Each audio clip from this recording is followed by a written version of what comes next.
How's it going, everyone? I hope you're having a kick-ass week. Right now I am moments away from the very first drips coming off the still for Buccaneer Bob's rum. This is the spirit run, the pointy end of the business, and I cannot wait to get into it.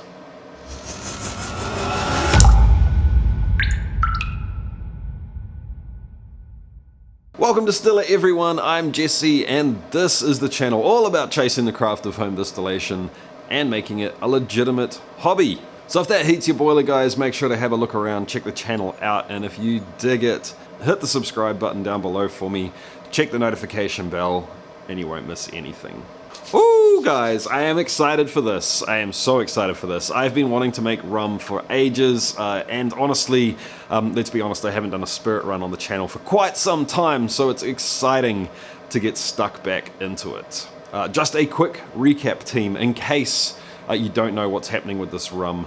And I've got videos for all of this in a playlist, so if you want to go back and check on any of these other things, check the playlist up top right now, and that'll give you a list of all the videos for this rum. But a quick recap, just in case you don't want to go back and check all of that. It is a blackstrap molasses rum, made with the addition of some raw sugar as well. I made a few generations at a smaller size to get the back set or the dunder going. And then I stepped up to a rather large wash of about 160 litres. It all got stripped out down to about 40 litres of low wines, and the stuff in the boiler right now has also had live dunder added back into it, and it has been refluxed, like full reflux, for an hour and a half in an attempt to bump up the esterification. That's where we're at right now. The boiler is just starting to change its noise, so I think we're getting kind of close. Let's jump over there and I'll make sure I catch the first drips for you guys. Let's do it.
Okay, that was fun. I had a whole lot of fun doing that slow-mo. I haven't done it in a long time, I know, so sorry about that, and I hope you guys enjoyed it too.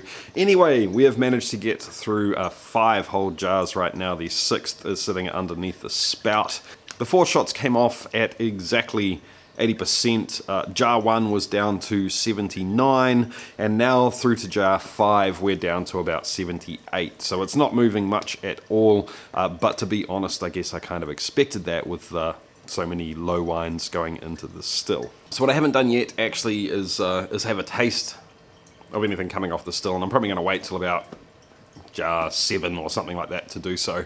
So what I want to do while I'm waiting for jar 7 to pop up is to have a little talk about how I've got the still set up and how I'm running it, basically.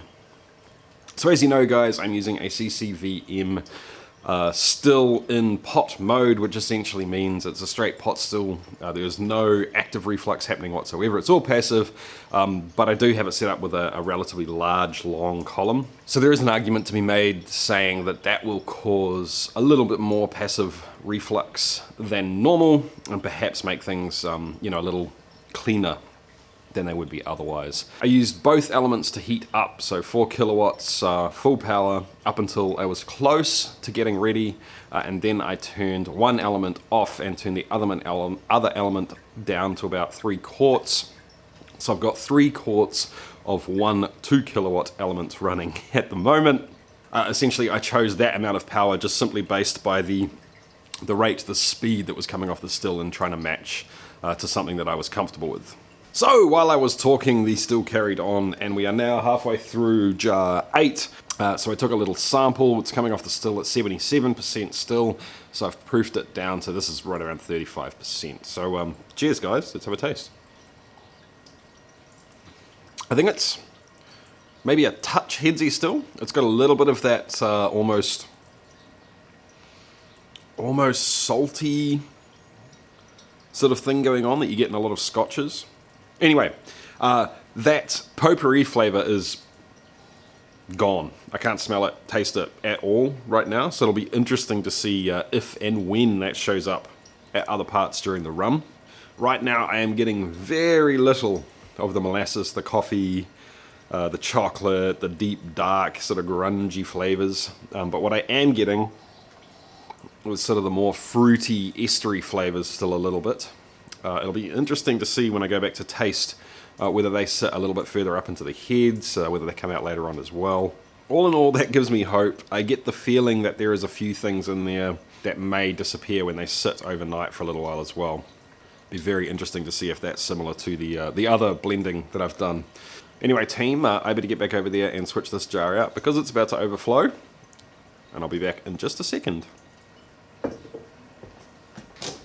Perhaps what I would do too is take a little bit of the back set, the dunder, and add it in Buccaneer Bob styles, just to sort of maybe give an idea of what's sort of happening when I do that.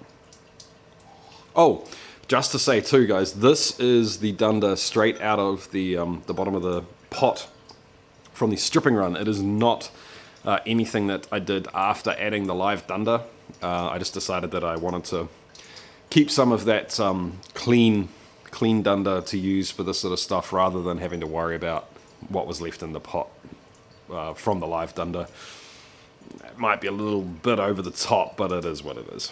Anyway, cheers guys.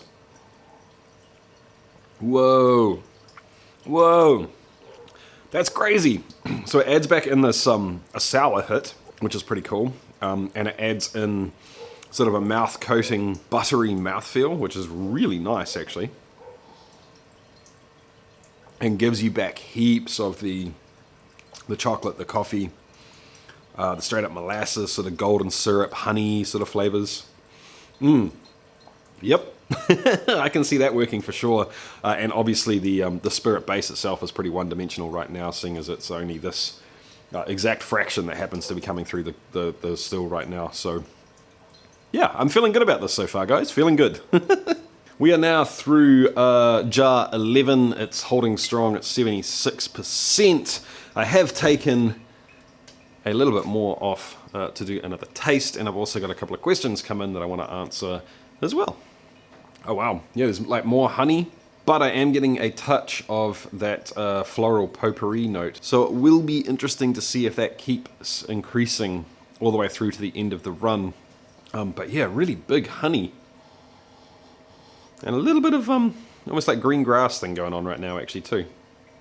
The first one was essentially, how do you stop yourself from getting messed up? How do you stop yourself getting drunk if you are tasting during the run? You know, if you're out there for 5-6 hours and you're going to taste every jar, how do you stop yourself getting messed up? Number one, make sure you're cutting this stuff down below 40%. That will stop burning your taste buds out, and it will also obviously mean that you're consuming less alcohol on the whole, if you assume that, you know, you can get the same amount of flavor out of it by the same sort of volume that's going into your mouth. Number two, spit. Spit all day long. Do not swallow. I do tend to forget that myself, and you may have noticed that just before I swallowed, I have to actively remind myself not to swallow.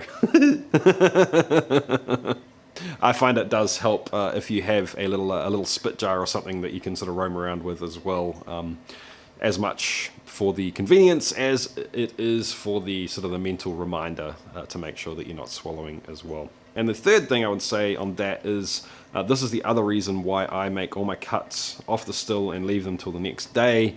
If I get a little tipsy, I can back off for a while and go back to it when I'm feeling good. You don't have to do it all on the fly as it's coming off the still. So the main idea there, guys, is that you break it down into little cuts jars. I'm doing 500 mils each. you leave them out overnight, you let them air off. It'll be easier to taste what's actually there and what you're more likely to get at the end. And once again, you're on no time frame. Cool. Speaking of which, let me switch over to jar 12. The second question is basically how do I convert for temperature with the alcohol meter? Because just to recap, guys, these alcometers or any hydrometer basically is temperature calibrated to a certain temperature. If the liquid that you're testing moves away from that temperature, obviously the density of the liquid is going to change too and throw your reading out. So if you're using tables and you're constantly looking stuff up, it is, depending on, you know, sort of what you're into, that can be a pain in the butt. The way I do it, guys, is I just adjust the flow of water into my condenser so that the spirit coming out of the condenser is as close as I can get it to the calibration temperature of the alcometer. Does that make sense? So this one is calibrated to 20 degrees, just checking, it's the same as my other ones. And basically all I've done is turn the water flow down until I can get the spirit coming off the spout to 20 degrees. At the moment it's actually more like 20.8, but it is what it is. That way I can just run it straight into here, check it straight on the parrot and not have to bother doing a lookup chart or anything like that. If for whatever reason, say the temperature of your groundwater or the amount of energy you're putting into your still compared to the knockdown capability of your condenser, if for whatever reason you can't get it to that temperature, there are apps out there that will do it for you. So you literally just type it in and hit enter and go. That's cool. To be honest, if I was going to do something like that, I'd probably just print a table out and stick it up on the wall right behind the still. Anyway, now that I've been talking for a little while, let me go taste this again, making sure I spit, and see whether or not that floral note, the potpourri note, is getting stronger or not. Hold on. It's almost presenting more like orange now. Not orange, or not orange peel, just orange zest, not the actual fruit. Wow, that's really interesting. Yeah, and it's still there on the taste as well. Damn it, I swallowed again.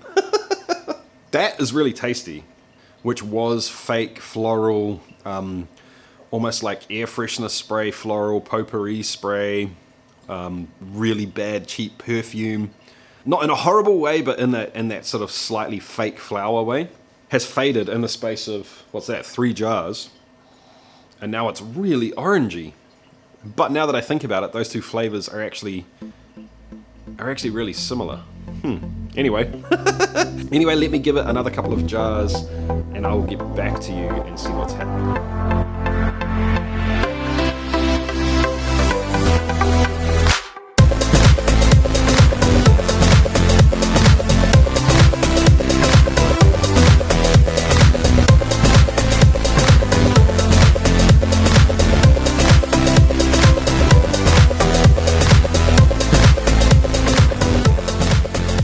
Team, woo! So we are now through to jar 18, so that is 9 litres that's come off the still so far. It is coming off at 74% right now, so essentially it looks like every sort of litre and a half, it drops by about 1%, but I do have another little sample to taste now, and the reason I've jumped back in now is because there's something interesting starting to show up. I'm just starting to get the molasses flavors coming through. Took me a long time to figure out what it was because it was just this weird, almost umami, round presence in the spirit that wasn't there before. Not so much the chocolate and the coffee yet, more of the golden syrup, the caramel, honey, more. Actually, I said honey before, didn't I? So maybe that was the beginning of it. But anyway, I'm really starting to enjoy that. So I think the blending for this spirit is going to be insane. I think there's going to be a lot of things to pick out and decide what to keep and what not to keep. So that's going to be a totally different video. Anyway, team, it's that time of the video where I have to say a huge thank you to the Patreons. Thank you. Thank you so much, guys. The reason that I can run things like this and buy ingredients and develop Stillit into something more is because of your contribution. So thank you very much, team. I thoroughly appreciate that. Team, to be honest, about all I can do from here on in, I think, is just sort of do some random tasting notes on what shows up. And to be honest, I think with something this complex, the rum, that deserves its own video. So I hope you enjoyed doing the spirit run for Buccaneer Bob's rum with me, guys. So make sure to check out the other videos in the Buccaneer Bob's playlist if you haven't done so already. There is a card up top which should show up at the end of the video for you again, and I will stick it in the link down below too. In any case, guys, thanks a bunch for watching the video. I hope you enjoyed it. If you liked it, make sure to give it a thumbs up. If you really liked it and you haven't done so yet, make sure you subscribe down below, and I'll catch you guys next time. See ya.